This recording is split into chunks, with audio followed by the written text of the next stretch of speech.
ki nga xam ne que moo di Wally yegsi na Sénégal ni ki démb si guddi ba timis bi daal di xaajee foofu saanuk aéroport international bu Blaise Diagne moom ki nga xam ne que moo di Wally ñu koy daal tuddee si ay dossiers yu ko gën a fasantu ko exactement diggante ak moom ki nga xam ne que moo di Amadou Sall waaye itam ak yenn figure yoo xam ni itam ñi ngi si bokk na si 6 autres personnes yoo xam ni itam cité nañ leen exactement autour de ce dossier le rapport bi nga xam ni itam cellule bu ñu dénk financier yi di CENTIF moo ko daal di def moo ko daal di déceler exactement ma ni kon nag Wally suñu moytuwul dina daal di jànnoog ak li nga xam ne que moo di le doyen des juges nous y revenons par rapport ak opération yi nga xam ni itam jotagum na daal di amani allant dans ce sens dans l'affaire Wally Ballago Seck alors Arfan tout d'abord da nga koy daal di dooree ak li nga xam ne que moo di mbir mi l'arrivée de Wally Seck naka na ko daal di jàngatee encore une fois jàpp nga ni que ni dina wuyu ji li nga xam ne que moo di yoon ak wàllu yoonal ñëw na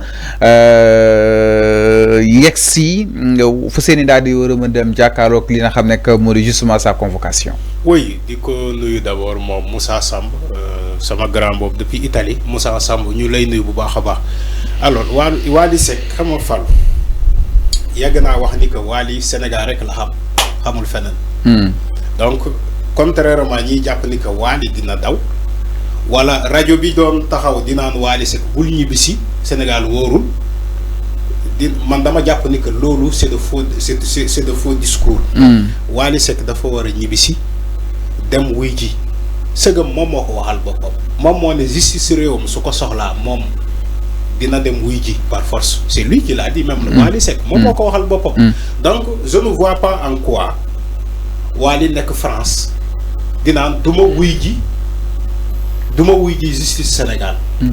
du ma wuy ji sama convocation du ma déférer sama convocation je ne vois pas ce Wally là waa dëgg fa yàlla man gisuma Wally boobu parce que Wally ci boppam ci vidéo am dafa ne moom day wuy ji moom dafa ne dafay dem wuy ji qu'on en finisse j'en peux plus voilà c'est ces mots alors su ñibbisee c'est le normal la en réalité boo gisee mu tardé ñibbisi bi dafa am une interdiction bi nekkoon ci la police des frontières. L'interdiction de sortie de Wally ci la police des frontières. il faut que ñu lever ko. balaa mu mën a pénétrer dugg ci Sénégal. donc moom la ñu lever pour que Wally mën a ñibbisi. mais Wally en question du parce que moom nee na buggul ñibbisi déedéet waxul loolu Wally nee na moom dafay ñibbisi te day dem wuy ji. c'était ça. donc on peut mën nañu jàpp ni que Wally il a respecté ce qu'il a dit. mooy maanaam moom dina dem wuy ji. je crois que wuy ji boobu moo am solo maintenant dina wuy ji on saura encore plus dans la journée. parce que ñu mu sekkal dossier bi yëpp ils ont été placés sous mandat de dépôt. loolu moo jar a ragal un rapport de CENTIF pour nga mucc ci rapport boobu dafay jafe.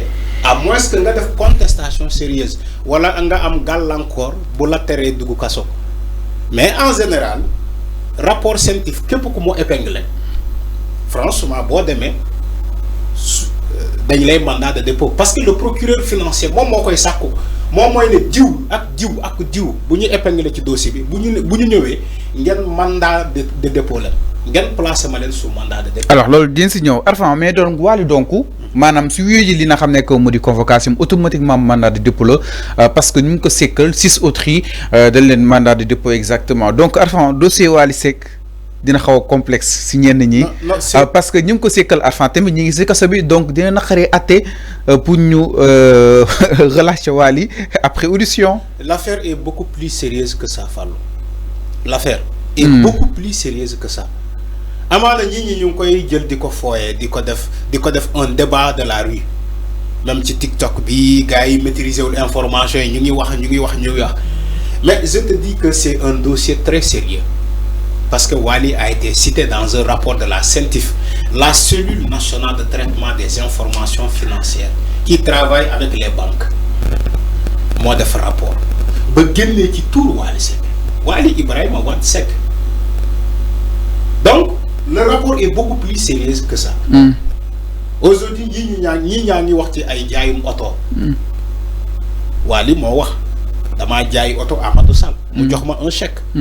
donc chèque boobu man Wally maa ngi ko yor ba léegi l'acte de vente man Wally maa ngi ko yor ba léegi donc si Wally est convoqué devant la DIC ou bien devant le procureur comment dire le juge financier Wally devra faire une contestation sérieuse. Mais est-ce qu'il fait déjà Arfan? Là, on parle exactement des milliards impliquant 6 personnes. Donc, nous ne pouvons pas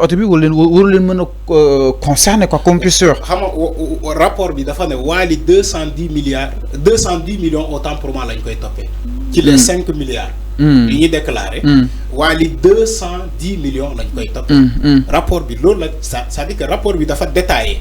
Képp ku nekk li nga encaissé parce que aussi l'argent a une traçabilité. Donc Wally ñu ngi koy topé 200. Wally ñu ngi koy topé 210 millions. 210 millions. C'est 5,5 milliards. Exactement. Voilà, rapport bi loolu la détaillé. C'est soutenable. Loolu la ñuy topé Wally. Tu sais, les banques, c'est les banques qui donnent les informations.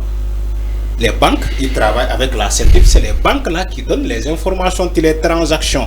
Parce que la CENTIF a parlé de transactions suspectes. Un mouvement d'un compte bancaire, il y a 5 milliards 500. Le mouvement, bobo, transaction, qui l'a cité Tour Wally, qui l'a cité Tour Ibrahima Ba, le fils de l'ancien premier ministre Amadou Ba. Nous y revenons. Alors, donc Wally, sous déféré à sa convocation, automatiquement, CENTIF l'un programme, moi, sous Yakarok avec le doyen des juges, mandat de dépôt. Mandat de dépôt. Nañ ko mandat de dépôt. C'est ce que le procureur financier loolu la wax. Wally Seck bu ñëwee Ibrahima Sall bu Ibrahima Ba bu ñëwee Amadou Sall bu ñëwee keneen ki ku ñu ki ñu ko jàpp am na aussi ki ñu jàppoon oui. Voilà. Donc le procureur financier Serigne Saliou Sylla. Voilà, Serigne Saliou Sylla. Alors, le procureur financier loolu la wax. Serigne Saliou Sylla bu ñëwee placer leen ko sous mandat de dépôt. Ibrahima Ba doomu Amadou Ba su ñëwee placé ko sous mandat de dépôt Wally Seck su ñëwee placé leen ko sous mandat de dépôt Amadou Sall su ñëwee placé c'est-à-dire que procureur bi loolu la wax maintenant c'est le juge de voir juge bi moom mooy xool mais procureur le parquet moom loolu la santaane nañu placé ñooñu yëpp sous mandat de dépôt tu sais pourquoi parce que association de malfaiteurs lañ leen toppee fa ngeen xam loolu association de malfaiteurs lañ leen toppee c'est un groupe, c'est un cercle serré. Mais enfin, quand même, il faut préciser que, quoi qu'on puisse sûr, c'est des soupçons. Mais c'est pour le moment. Moi, je parle du rapport, je ne parle pas de mon analyse personnelle. D'abord, le rapport, et le procureur, le parquet financier, moi, je suis comme association de malfaiteurs. Moi, je suis juge, si nous avons automatiquement placé sous mandat de dépôt. C'est ce qu'il a dit. Moi, il appartient au juge de voir est-ce que dina len placer sous mandat de dépôt. Je crois que oui, il est en train de les placer sous mandat de dépôt. Tout récemment, il a fait avec Ibrahima Ba. Kounyo garde à vue après mandat de dépôt. À moins que il y ait une contestation sérieuse. L'on la donne wax sank. Wally Seck devant le juge, il peut faire une contestation sérieuse. Tu sais pourquoi? Wally Nene mom il a toutes les informations. Wally Seck mom néna yorna chèque bi bi ko bolé ak Amadou Sall autant pour moi. Wally néna yorna acte de vente bi parce que c'était une question de voiture. C'est ce qu'il a dit. Amna aussi yenen to une cité si jaay auto bi mais suñu source mais ñom duñu ci egg amna ñoo xam ñu leen di dégg nak ñu nekkon ay directeur ñu léwo leen ci li nga xam nek modi vente bi mais paraît-il sax ñu né du Amadou Ba du ki du Amadou Sall mo jënd auto bi non Amadou mais Sall am mo doon fay dédé Amadou mo ko jënd mais momu ko Amadou mo jënd man lima dégg moy Amadou Sall auto bi mo fay waye du mom la dem quoi manam dawlo ko ama ko fay mo jënd yow bo fayé té yow ya jënd mais momo auto bi nit mo la né fayal à ma place après voilà merci beaucoup c'est ça en fait c'est ça voilà nit mo xone fayal à ma place après so ñëw man suma ñëw ma ram ma lool la dégg ci mbiri mais l'acte de vente a été déchargé par Amadou Sall mais gëna ko mom turam mom fess na mom tay c'est mom c'est temps ci turam fess na waaw té ken inquiété ko ci dara mom tamit kokal la Amadou Sall. non Amadou Sall. non kooku. kii ko fayaloo non Fallou. ñu koy waxuñu. waaw bul dugg ci loolu. tant que rapport bi wala enquêteurs yi woowuñu kooku. jaruñu koy. ok mais ñun ce qui concerne Amadou Sall ce qui concerne Wally Seck la ñuy wax. du loolu. donc Wally doit déférer il va déférer aujourd'hui à sa convocation su demee parquet dafa ne ngeen placer ko sous mandat de dépôt mais le juge va voir si Wally peut faire une contestation sérieuse. Juge bi mooy xool ndax les éléments fournis par Wally suffisent largement pour qu'il y ait une liberté provisoire comme il l'a fait avec Mbagnick Diop. Wally peut bénéficier d'une liberté provisoire. Toutefois bu defee ay contestation sérieuse mu andi ay dossiers yu wane ni que moom effectivement auto la jaay Amadou Sall te Amadou Sall moo ko jox acte de voilà acte de vente baa ngi ni acte chèque baa ngi ni si Wally peut prouver ces éléments là je crois que ça suffit largement pour qu'il y ait une contestation sérieuse. Je sais qu'il travaille avec ses avocats moom Wally si il a des informations il balance ces informations à ses avocats et des preuves pour que avocats yi mën a entamer un processus de contestation sérieuse pour que Wally échappe à la au mandat de dépôt. Mais bu defulee contestation sérieuse comme parquet bi dafa ne association de malfaiteurs la leen di toppee donc comme placé nañu Ibrahima Ba démb sous mandat de dépôt je crois que lui aussi il va aller là-bas. Il va aller là-bas. Mais en attendant fii balaa journée bi di jeex voilà ay midi yooyu kii on saura encore de plus. Donc l'artiste qui séjournait à Paris depuis lundi dernier a regagné exactement Dakar en fin de soirée. Son retour ouvre la voie à une audition prochaine devant les enquêteurs qui cherchent à clarifier son rôle présumé dans les opérations financières suspectes. Le rapport de la CENTIF cite en effet plusieurs flux d'argent important dont l'origine reste à éclaircir.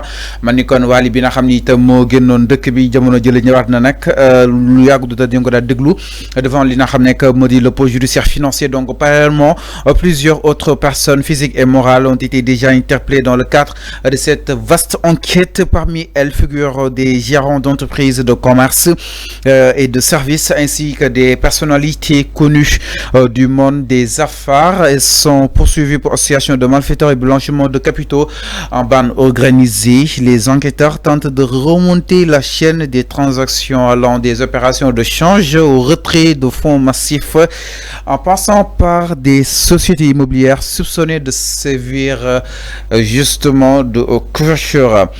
ñu daal di ñëw si leneen du côté de la régie ginnaaw loolu Arfan dañuy daal di ñëw si ki nga xam ne que moo di doomu Macky Sall di Amadou Sall moom itam dossier yi boobu ba tey mi ngi wéy di daal di bëri. Alors beneen deal moo xewaat diggante ak Amadou Sall donc le deal avec Amadou Sall éclate